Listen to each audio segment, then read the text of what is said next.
দুর্গাপুজোর মাত্র কয়েকদিন আগে পশ্চিমবঙ্গ সরকার লক্ষ লক্ষ রাজ্য সরকারি কর্মচারী এবং পেনশনভোগীদের বেতন এবং পেনশন সম্পর্কিত সুখবর আগেই জানিয়েছিল। তবে লক্ষ্মী ভাণ্ডার এবং জয় বাংলার মতো সামাজিক সুরক্ষা প্রকল্পের জন্য বেতন প্রদানের তারিখ নিয়ে একটি প্রশ্ন ছিল। সম্প্রতি অর্থ বিভাগ একটি নতুন বিজ্ঞপ্তি জারি করেছে। সেই তারিখ পরিবর্তন করে পশ্চিমবঙ্গ সরকারের অর্থ বিভাগ 16 সেপ্টেম্বর 2025 তারিখে একটি স্মারকলিপি প্রকাশ করে। সেই বিজ্ঞপ্তি অনুসারে পুজোর ছুটির কারণে সেপ্টেম্বর থেকে 7 অক্টোবর সমস্ত রাজ্য সরকারি কর্মচারীদের সেপ্টেম্বর মাসের বেতন 24 এবং 25 সেপ্টেম্বর 2025-এর মধ্যে পরিশোধ করতে হবে। সেপ্টেম্বরের পেনশন বিতরণের তারিখ 1 অক্টোবর 2025 নির্ধারণ করা হয়েছিল।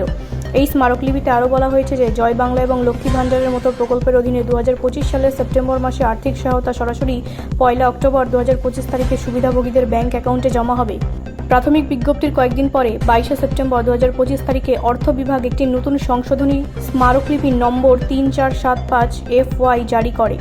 এই নতুন বিজ্ঞপ্তিটি পূর্ববর্তী স্মারকের একটি অংশকে আংশিকভাবে সংশোধন করে।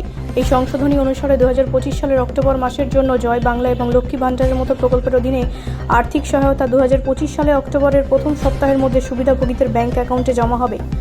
ব্যুরো রিপোর্ট, রাষ্ট্রীয় প্রসার বাংলা।